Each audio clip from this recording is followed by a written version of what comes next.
Hello, welcome to another Ready and Raw video. Today, I'm back at the sofa, which means we're looking at something on the internet. Today, that specific thing being the Kickstarter for Striketeam and Battlezone Commander by TTCombat. Obviously, you'll if you watch videos on this channel at all, you will notice that I have quite a fondness for TTCombat.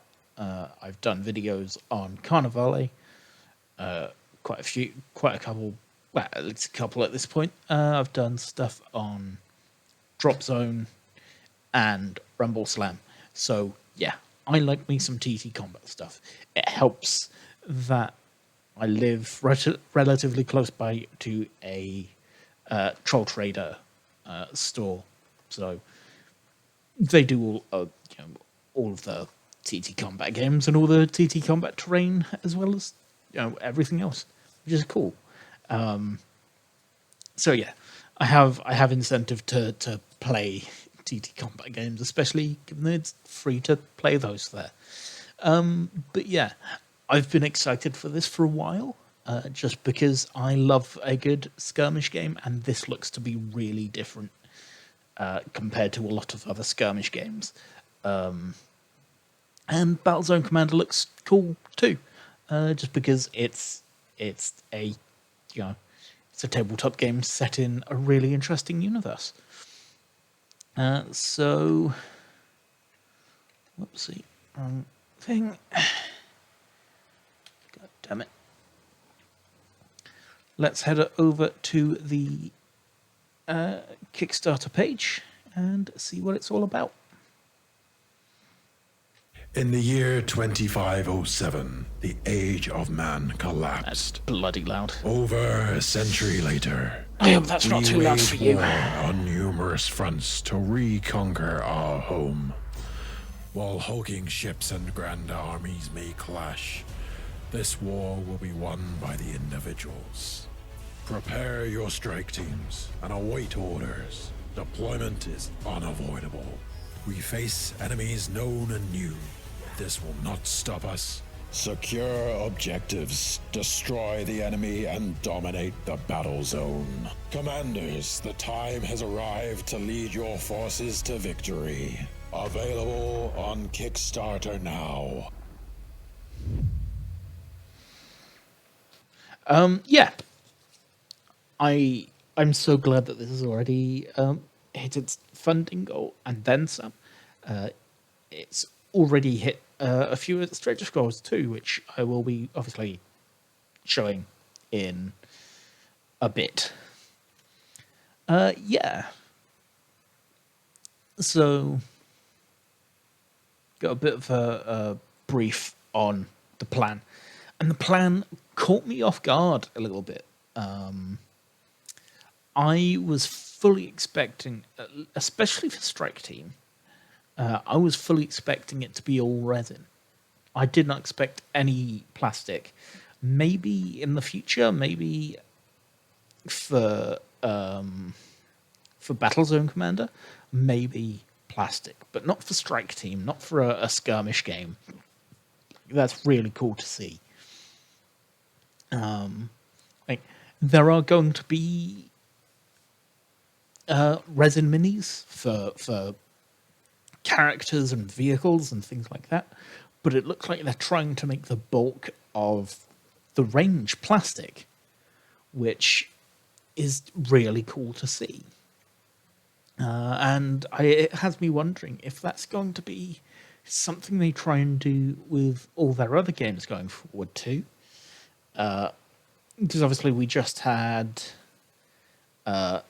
Dropfleet Commander come out, and a lot of that's been redone in plastic, in really nice plastic too. And it makes me think: are they going to try and give everything a plastic refresh? Are we going to be seeing plastics in Rumble Slam and Carnivale? And I don't think so. I think especially Carnivale and Rumble Slam, I think the minis for that game are too unique and too bespoke to do plastics. They're all very characterful. Whereas stuff like this, stuff like Drop Zone and Drop Fleet, it's all quite regimented. It's a army game, and I know Striketeam is going to be a skirmish game, but you know, it's. I think they can get away with one or two small sprues of fairly uniform.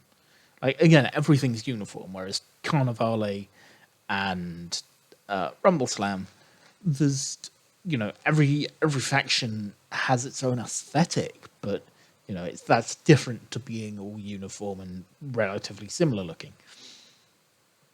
So yeah, Striketeam and Battlezone. So they're going to be two games, but using the same minis, kind of. So yeah, and get to the pledge levels. So start off with the Striketeam Commander box, which is your skirmish level game. Let's zoom in on it a little bit.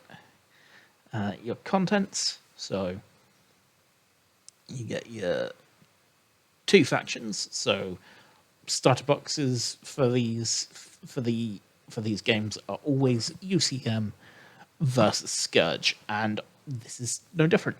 Actually, no, that's not true. The second edition Drop Fleet Commander that just came out is UCM versus Biofizzers, which I guess that's a new faction, so they wanted to show them off, which is fair. So yeah, you get Kickstarter exclusive covers for your rulebook. Deluxe double-sided map. Interesting to see what makes it deluxe, actually. High-quality double-sided playmat. Yeah. Is it going... I assume it's just going to be plastic? Not plastic, paper. Yeah, I'm intrigued as to what makes that deluxe. Is it the fact that it's going to be double-sided? I don't know. I am intrigued. Oh, that's too far out. There we go. Yeah. And the multi-part minis. So the interesting thing is that the the Striketeam Commander is going to use sort of very individually customizable minis. So you can make your specialists and your and things like that, which is, I think, where a lot of the price for this game comes from, because it's going to be a lot more tooling and a lot more work to make everything customizable. Whereas with Battlezone Commander, even though the price is the same, I think it basically says that the minis for this are going to be push fit. Where is it? Box comes with 54 exquisitely crafted plastic miniatures. Unlike other sets in the Kickstarter, Battlezone Commander offers single pose push fit miniatures. So yeah. So basically, you don't get quite as much individuality and fancy poses, but you do get a lot of them, which means, if you think if you've got 54 miniatures together, having them be push fit makes things easier.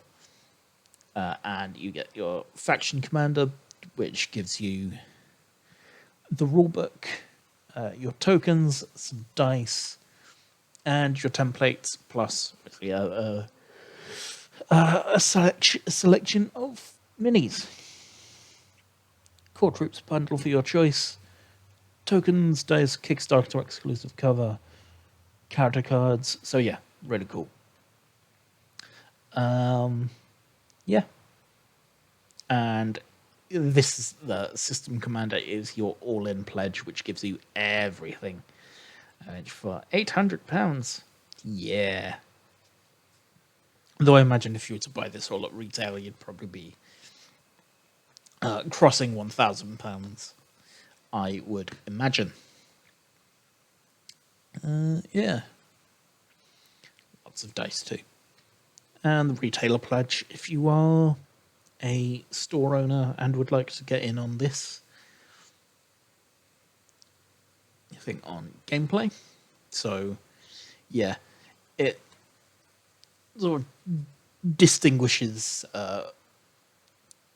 Strike Team Commander and Battlezone Commander as two very different styles of game.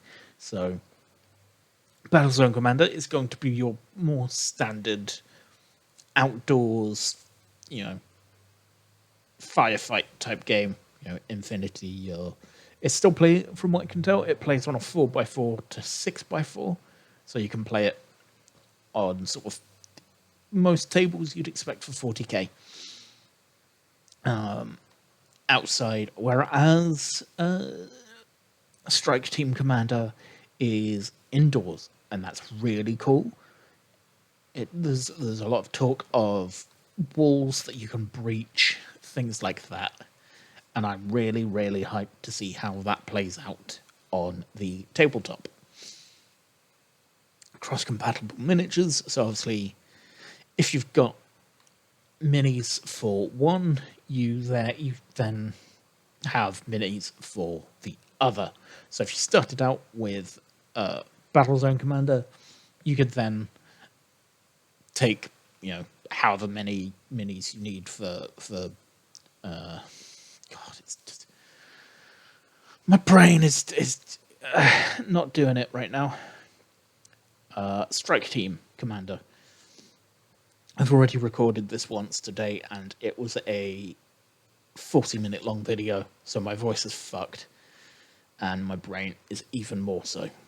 But yeah, you can take Battlezone Commander minis and use them in Strike Team Commander and vice versa, which I think is really, really good. Being able to, if you've got two games in the same setting at the same scale, I just think it makes sense that you should be able to use them for the other games.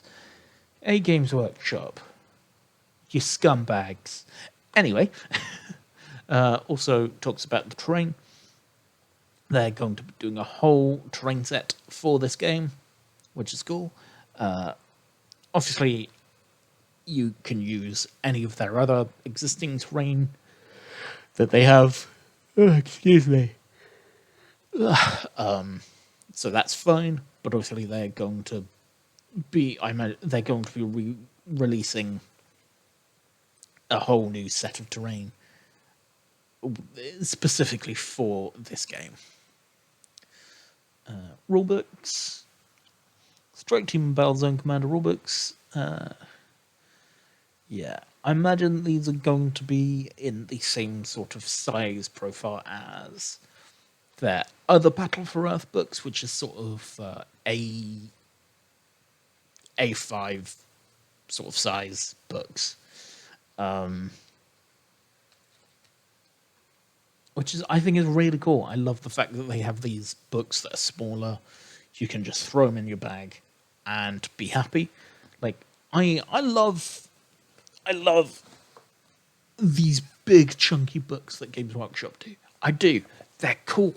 They're nice. I love reading them. But they're such a pain to carry around. Like, this is a good bit of hefty weight. Like, that's a good chunk of the weight you're going to be carrying around with you if you're carrying an army. So the fact that they do these smaller paperback books is really nice. I'm quite pleased with that. Yeah. Art's always spot on. Lore's great. Yeah. And here's the miniatures. So I'm fairly sure these are all existing miniatures, because they do miniatures for, they do event exclusive minis, and I think these are all those so far. So these aren't, minis. But from what I can tell, you can use these minis to represent minis in the game because they are going to be at this scale, which is nice.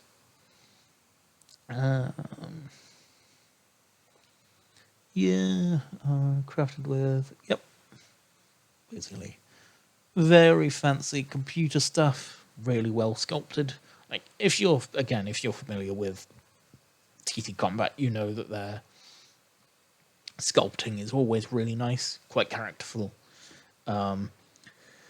Sometimes some interesting choices are made in terms of connection points, but every tabletop miniatures manufacturer does that, I think, sometimes. So yeah, that's just a industry thing that I think needs to go away. Looking at you, game minis that have 1 foot on a base, and I'm expected to just balance that mini on its foot on the base until the glue dries. Stop doing that. Just fucking stop doing that. Right now, please. Yeah. Miniature scale, so it's going to be 32 heroic. So as you can see, they're going to be quite chunky. More along the lines of 40k minis than anything else, but that's fine. I'm fine with that. Yeah.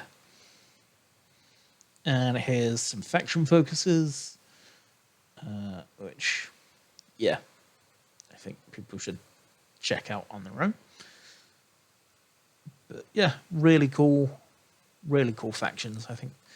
You get add-ons, so basically you can buy individual units and boxes depending on your needs. So yeah, I'm really intrigued by these hazard suits. I just think they're neat. I think they're rad. Excuse me. Oh, that was rough. I felt my back click then. I don't think your back's meant to crunch when you sneeze. Ow. You get a commander mini, a tank, which is 25 quid for a tank's pretty solid. Yeah. I do love the aesthetic of these tanks, actually. Just how they've got this sort of weird arm that means they can raise and lower the gun. Excuse me. Yeah, I think they're cool. APC.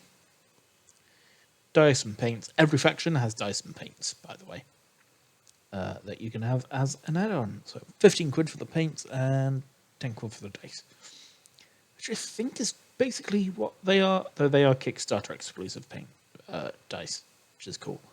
Yeah, Scourge. Have some really cool stuff. Some razor worms. Captain, couple vehicles, dice and paints. PHR, I think these are cool. Mortals, which are your basic troops, so you get 15 of them. Whereas in that box you get 20. Same, I think it's the same for everyone. Valkyries, you get 4 of them. They look so cool. They're plastic too. I'm really interested to see what different options you get for them. Sirens, plastic minis.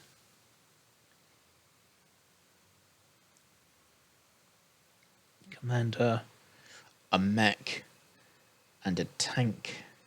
Your dice, and paints resistance. I love the resistance. I love their scrappy looking aesthetic. I love the fact that they basically just have AKs. Like, this lad, I think, yeah. Can I zoom in any further? Yeah. They've just got AKs and clubs. It's great, and I love it.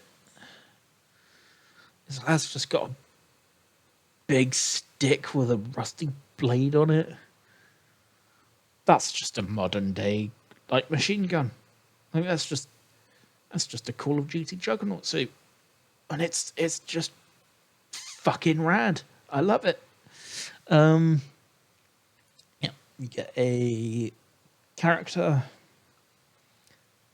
which I love this. Like, yeah, and the Hannibal tank, which, yeah, I love the resistance tanks. They look so cool because they're basically just slightly different modern tanks. And I also love the fact that they kept the attachment points for where they would attach in the dropships. I just think that's really cool. Though I can imagine that join in the turret being weak if it were real.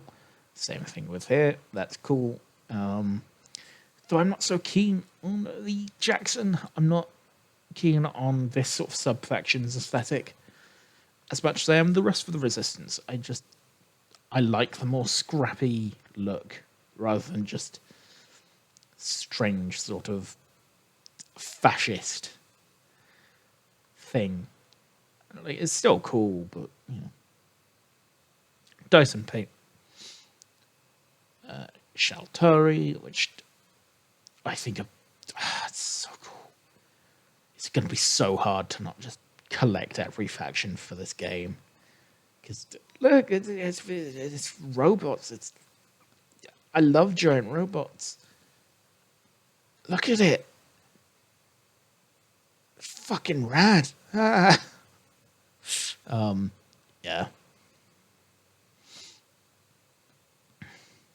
The Biofizzers, which is the most recent faction, which I'm not so keen on their ships or some of their like weapon design. I don't really care for all this extra stuff. Like, I love gubbins, but sometimes too much gubbins. These are fucking cool though. Horrible mutant alien bat things. And to displace a beast with gun tentacles. Gimme. And whatever the hell this is. That looks horrific. I want 10 of them. Yeah. Dice paint. And the terrain. Like I say, they're almost definitely redoing the terrain for some of this. And also, given Striketeam is a very new style, they're going to be doing a whole set of terrain for that. And they're going to be doing it in their chroma terrain, which I love chroma terrain. It looks so cool. I've had a close-up look at it, and it's so good.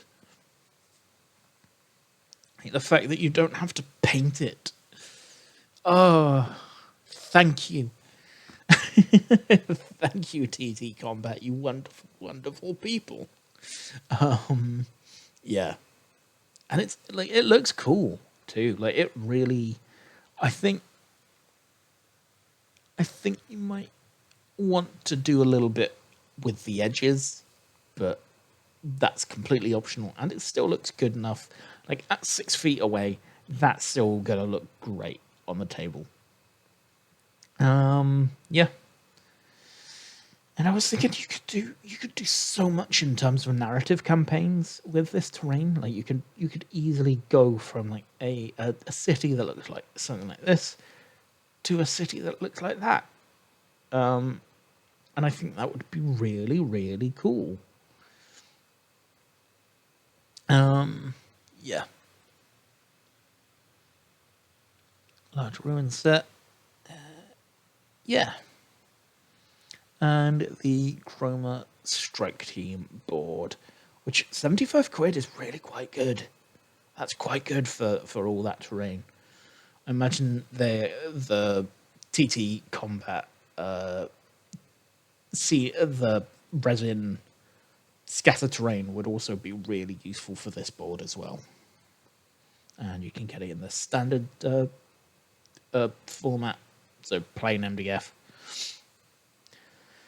Kickstarter exclusives, which are just mostly fancy minis, like a diorama, paint set, book, posters, some stuff for other games. These I think are really cool for scenario minis. I think these would be really cool for scenario minis or a diorama of sorts. Yep, that's horrific. I want some big ships, a big scorpion tank. Like that's imagine that in like scale with the main game. Like that would probably be about 200 quid, but it would be cool. Like I've seen what this looks like in person, and it's still relatively big.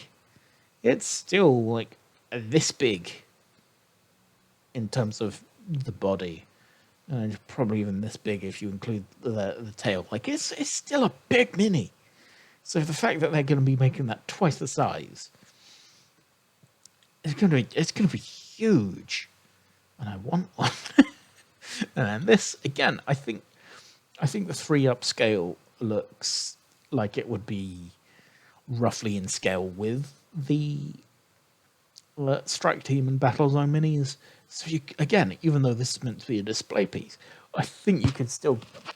Sorry, I think you could still get away with using this as like a scenario mini. Obviously, it wouldn't work as a piece in your army, I imagine, but I think it would be cool. You know, you get UCM Archangel ship, which is cool, and I think that's very funny. I just think that's quite cool, quite cute. Just a big resin lad to have on your table. Just, I think that would be funny. And this dude, or dudes, it's a squad, I think. Yeah. So I imagine these are going, like I mentioned, they'll start making these in plastic, but even though they're Callium fighters, I imagine they'd make these in plastic eventually. Get some individual characters for your respective armies. And at £8 each, they're pretty good prices. And here we have the stretch goals. So they're at 76 grand already. So a good few of these already unlocked. So 60. So you get some big lads for your starter boxes. Some commanders for various factions. There's still the Sheltari one to unlock. And the PHR one. So yeah, extra stuff for the starter sets. And some extra units for Battlezone Commander, some sort of heavy support minis. Yeah, and shipping hubs in Europe, USA, to avoid any additional taxes for backers. That's cool. Some European pledges may ship from the UK via IOSS with duties paid by us. That's very nice. Anyway, yeah, that is it for the Kickstarter. I think I've done that in a fraction of the time I did the previous version. But yeah, yeah, I'm hyped for this. Will I back it? I don't know. I want to, but it's yeah, money is tight. But I think it's going to be cool either way. And also, I think it's, yeah, estimated delivery March 2026. So that's not bad, actually. I don't think that's too bad. You know, I know people who did who've done Kickstarters years ago and still haven't got their stuff yet. Looking at you, what is it? Hell, the Last Saga. By Mythic Games. Mythic Games are awful. I don't think they exist anymore now. But you know, yeah, I think this is cool, and I can't wait to see it on the table. Yeah. So yeah, I hope you enjoyed that video. I'm glad it was a good deal shorter than the previous one, which was almost 50 minutes long. So yeah. Okay, anyway, thank you for watching. Take care of yourselves, and I will see you in the next one.